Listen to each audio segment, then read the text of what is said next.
The term radar was derived from radio detection and ranging. This is applied to electronic equipment designed to determine distance by measuring the time required for a radio signal to travel from a transmitter to a target and return either as a reflected echo or as a retransmitted signal from a transponder triggered by the original signal. Since the primary radar uses a directional antenna, the direction of the target is also determined, but with somewhat less accuracy than the distance. The radar radio signal is pulse modulated. Signals are generated in a transmitter by a timing circuit so that energy leaves the antenna in very short bursts or pulses. During transmission of a pulse, the antenna is connected to the transmitter but not the receiver. As soon as the pulse leaves, an electronic switch disconnects the antenna from the transmitter and connects it to the receiver. Another pulse is not transmitted until after the preceding one has had time to travel to the most distant target within range and return. The duration or length of a single pulse is Khaled pulse length, pulse duration, pulse width.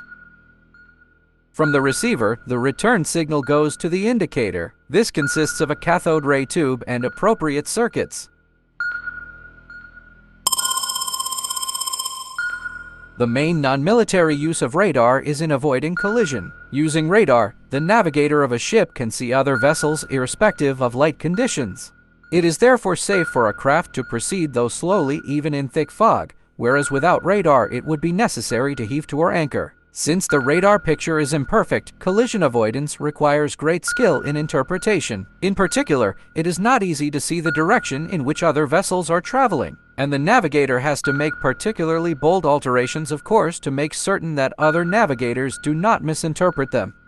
With radar, air traffic controllers can watch the progress of aircraft in a large area. As each aircraft approaches and lands, one radar follows it in the vertical plane and another in the horizontal plane. If necessary, the aircraft can be talked down, told exactly how to land by the radar operator on the ground.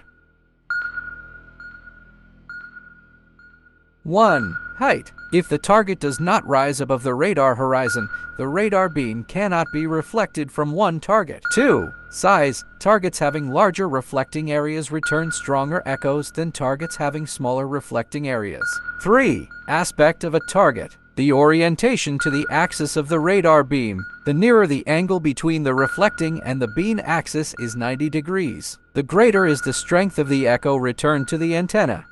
4. Shape. Targets of identical shape may give echoes of varying strength depending on aspect. Thus, a flat surface at right angle to the radar beam, such as the side of a ship or a steep cliff along the shore, reflects very strong echoes. A concave surface tends to focus the radar beam to the antenna, while a convex surface tends to scatter energy.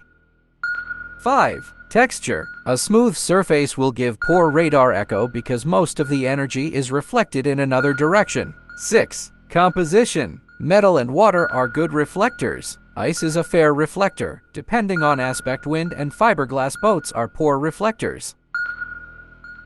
That ends the video. Thank you for watching.